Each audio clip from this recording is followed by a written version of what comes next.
know that after my remarks, we have time for questions. We will do that again this year. I also want you to understand the original draft of my remarks had a variety of policy conversations, those that you would probably expect. I have deleted those. I'll talk about issues of importance to the Southeastern Conference, but I've not included for conversation changes that we made in the areas of men's basketball, football officiating, football recruiting. You may want to ask me those questions later on after my remarks. During my remarks, I want to talk about issues that, in addition to those, are critically important to the Southeastern Conference. Spent a lot of time talking about our student athletes and how they describe their reality and what they achieve.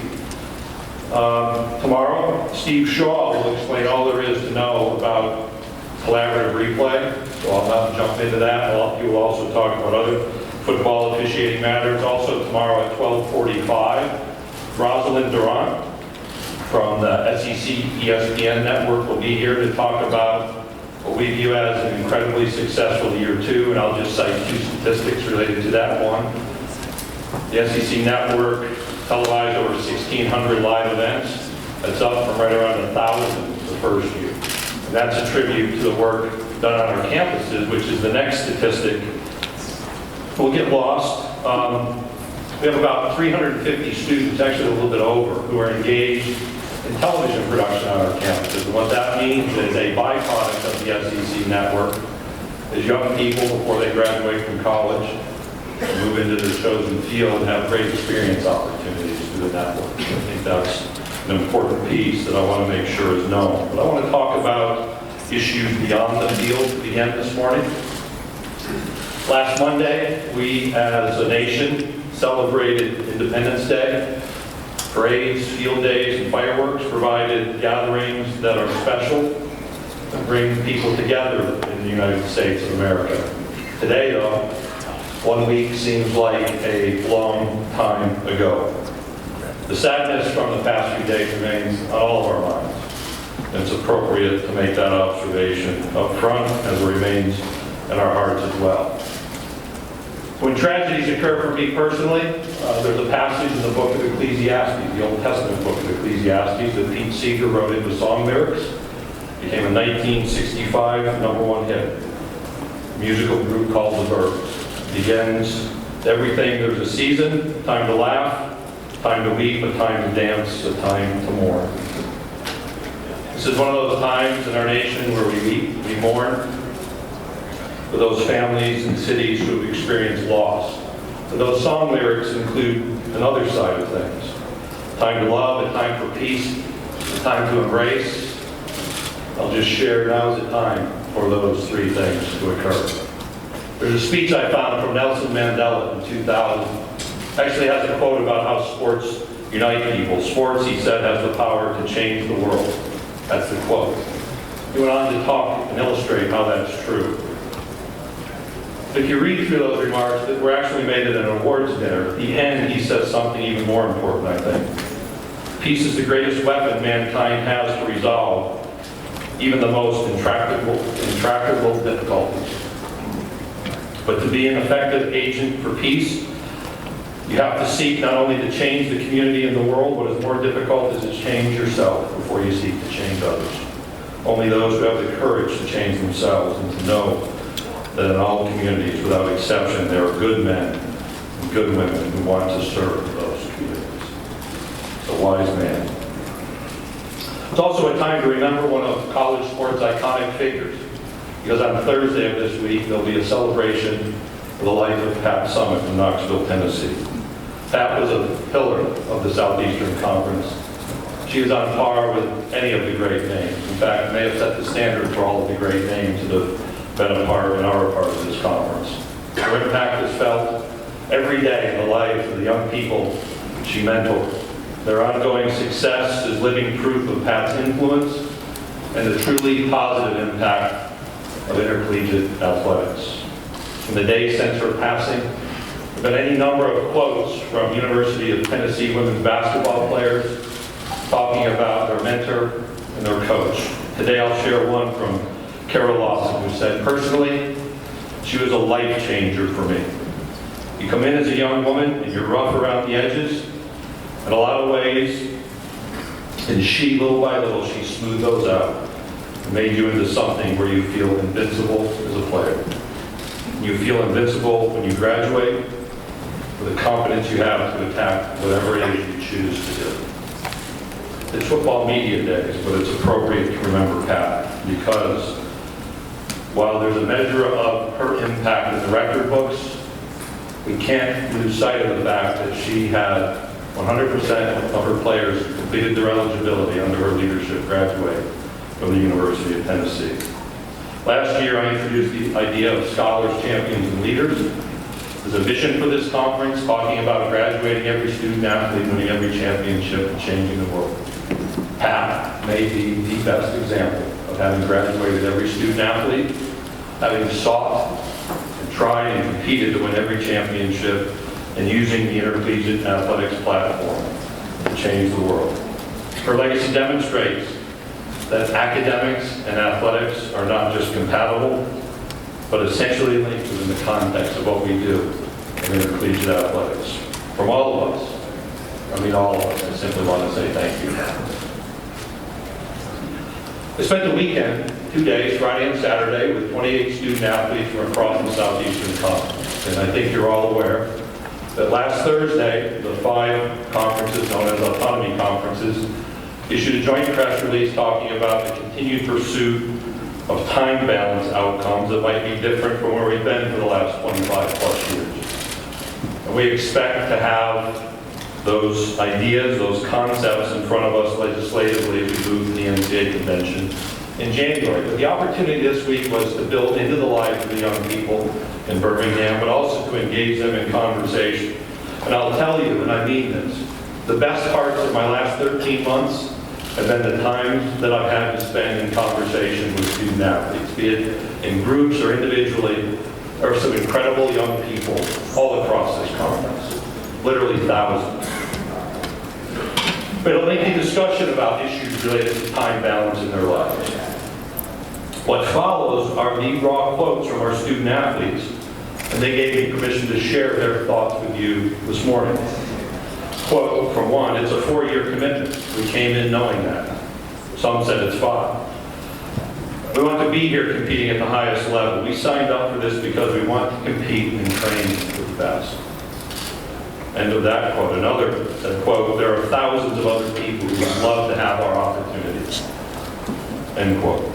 Next, quote, our goals are set high outside of the competition arena because we want to achieve great things. And we know what it takes to get there. End of that quote. And one more. Quote, if you want to be your best, you have to put in the work for it. We wouldn't trade these experiences and opportunities for anything. We are living out what we want to do. We only get this in the SEC. End of quote. That is what our student athletes say about their experience. Our student athletes are forward-looking people, and throughout this year, one thing that has been consistently said to me is continue and expand the support as we transition from our educational time into our career opportunities outside of sports. They've said that, they've talked about what's already done and asked for even additional support. And that's a message that I committed to them. I'll carry forward to our meetings this year to see how we in the SEC office and how on our campuses we can do even more to support our young people and their transition from adolescence to adulthood and into a career. From my dialogue with our student athletes, what's abundantly clear is our 14 universities provide each student athlete with enormous support to meet the challenges present in their educational and competitive commitments. You'll meet a young man today. He's an economics major at Vanderbilt University, Oren Burks. Oren shared this during our conversation. Quote, my scholarship isn't just money to play sports. It's an investment in myself. We are the future leaders of America, and there's no one else in our shoes. The skills that we're using, we need to apply them to society. We have to make a difference and pay it forward. End of this quote. in the context of my introduction, that is a leader who's not waiting years. That's a leader who's leading now. The expectations placed upon our student athletes are enormous at this level. They embrace those. And that's why the support we provide is so important. In fact, every one of us, leaders on campus in the Southeastern Conference, leaders of our athletics programs, our coaches and student athletes all face real pressures, demands, and expectations. We also enjoy greater attention, greater support, and in many ways greater fulfillment as we meet the expectations placed upon us. Yet those expectations now go far beyond winning and losing, beyond ticket sales, TV ratings, and trophies. The last few months remind every one of us in college athletics that we're entrusted to the public with leadership for what is at its heart an educational endeavor that is important in our culture. It spills out onto the fields of competition, and it does, like many other areas of life, present us ethical challenges and opportunities. We're continually attentive to the higher expectations placed upon us for integrity and in other components of our roles. And we know when we have issues, those issues are public and highly visible. But the reality is our successes far outweigh the shortcomings that may be identified. For example, if you go back to 2005 academically, when the NCAA's APR program for academic progress was first introduced, 47 SEC teams, over 20% of the teams in the Southeastern Conference were either below or very near the penalty line for the NCAA's academic performance program. Today, not one of the SEC's teams is below the NCAA's APR cut line. And in fact, none of our teams are even within 10 points of that potential penalty line. Beyond just the minimums, we have 36 teams in this conference that have perfect four-year APR scores of 1,000. In the area of rules compliance, last August, for the first time since 1984, we reached a point where no SEC university is currently on probation with the NCAA. You know, there are 2 athletic programs that have received a notice of allegations from the NCAA. Those notices are related to what now are known as level 1 or level 2 violations. But as we have over more than the last decade, our institutions are expected and will continue to handle these matters with integrity. We hope both of the current matters are completed in a timely manner. We understand there are issues that arise. That's why the expectation for integrity is so high. And as we move forward together, we can't have any more of those issues arise. The central thought must be, we never have a team return a championship trophy, never vacate any wins, and never have one of our teams precluded from postseason competition because we either can't follow the NCAA's rules or can't meet the expectations for academic success. We have made enormous progress. And I've appointed a working group that's been working over the last few months, led by University of Georgia President Jerry Moorhead, considering how we continue to collectively meet the NCAA's expectations and how our athletics teams continue to succeed at the highest levels while avoiding integrity compromises that challenge our entire mission. This past spring, you heard at Destin that we enacted a policy that, based on a transfer student athlete's prior conduct, may inhibit their opportunity to receive an athletic scholarship or participate in intercollegiate athletics within the Southeastern Conference. This conference has taken a national leadership position on this issue, but we still see headlines, and we recognize those headlines when young people fail to live up to their legal or moral expectations. That means we still have work to do. The same is true on every campus around this country. That means everyone in this conference, everyone must understand the high expectations for their conduct. And and the high level of scrutiny their conduct brings.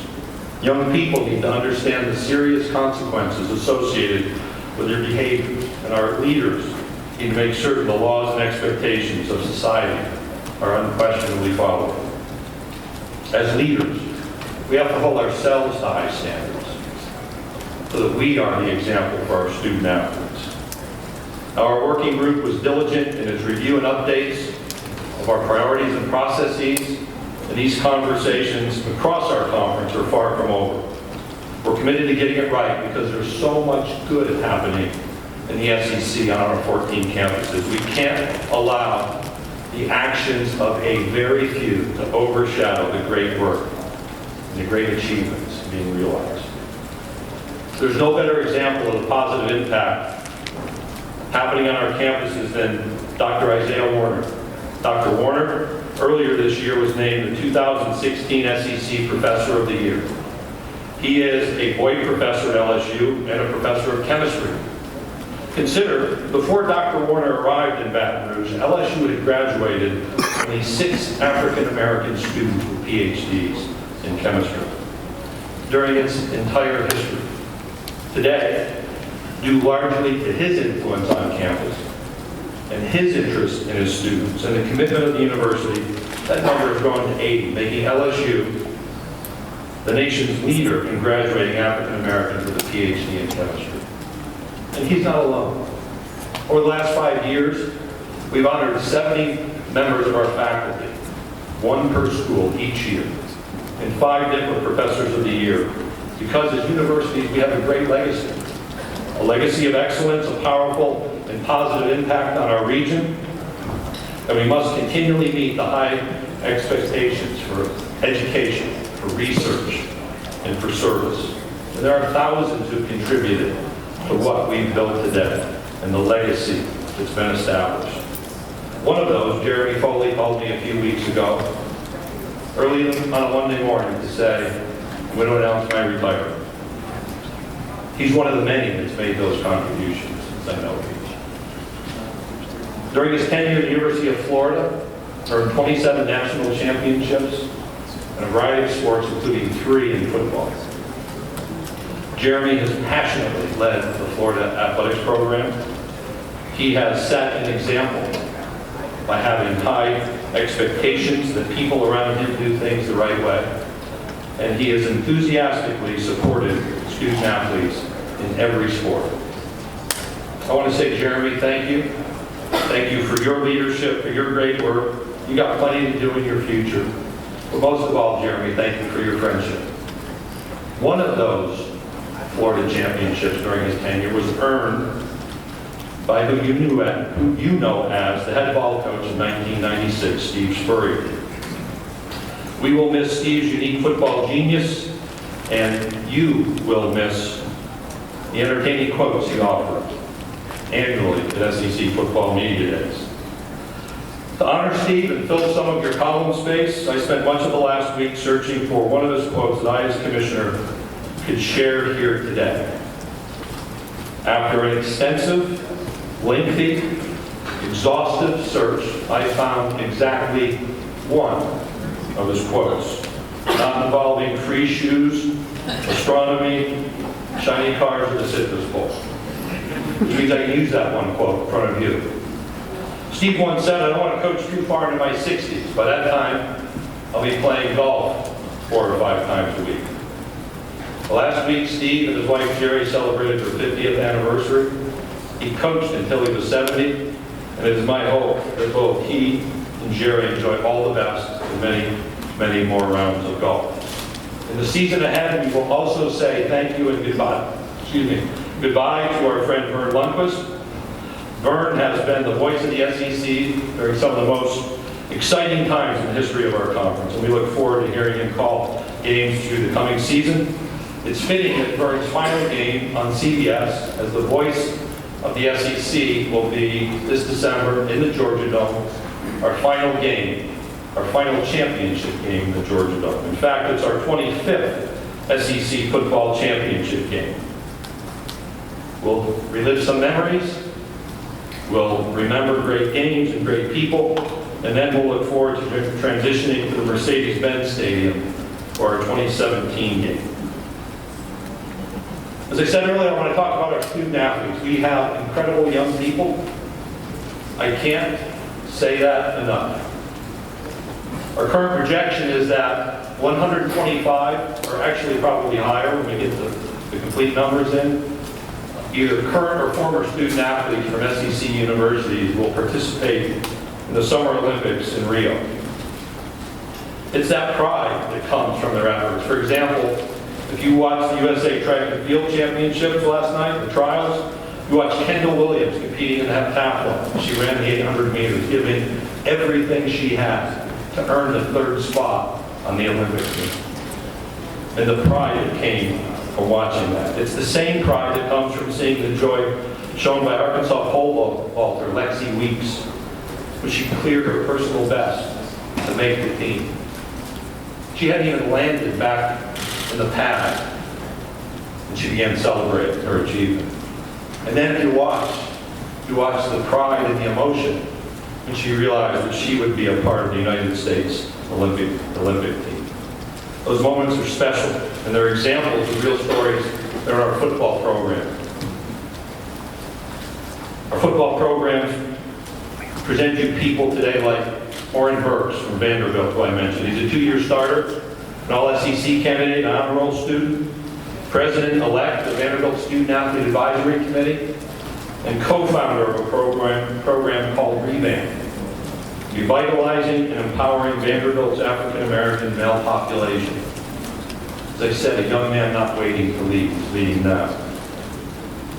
Georgia offensive lineman Brandon Cablano is a first-generation American who's preparing for a career in commercial real estate. Probably the only notary on a Division I football roster.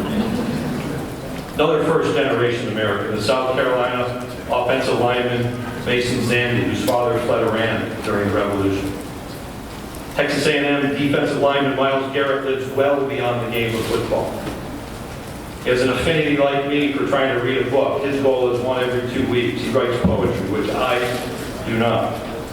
He left Twitter, which I have not, although I've thought about it over the last year. Refrained from social media because he said this, quote, "Getting better as a person, football player, and leader is how I want to spend my time," end of quote. Arkansas linebacker Brooks Ellis has a 3.8 GPA as a pre-med student. 2 months ago, made a medical trip to Belize. Auburn offensive lineman Alex Kozan graduated in 3 years, plays this fall while earning his MBA. Ole Miss quarterback Chad Kelly is a 3.0 GPA. In the last 2 years during his spring break, he has chosen to spend that time on mission trips in Haiti. Tennessee quarterback Josh Dobbs, we talked about him before. He leads the football team. He's an aerospace engineering major. One of the things you find is he took time to write a young 5th grade girl, encouraging her as she deals with hair loss due to a medical condition known as alopecia. Last August, kicker Austin McGinnis, receiver Alexander Montgomery, safety Marcus McWilson traveled to Ethiopia with other Kentucky student athletes, serving for an up-close look at the lives of the less fortunate, serving in prisons, providing food and renovating homes. And when I met with Kentucky student athletes, I asked them, what was your most memorable experience here at the University of Kentucky? And those that had made that trip said that was a life-changing experience for them. We have student athletes overcoming obstacles that might stop any of us in our track. Florida punter Jonathan Gould had to beat cancer before football became an opportunity. Mississippi State linebacker Richie Brown, he and his family were displaced by Hurricane Katrina. He completed his industrial technology degree this May with a 3.5 GPA, and he too will play this fall while pursuing his master's degree in business. Alabama defensive lineman Delvin Tomlinson had to overcome the loss of both parents and 2 knee surgeries. He's fulfilling a promise now to his mother, working on his master's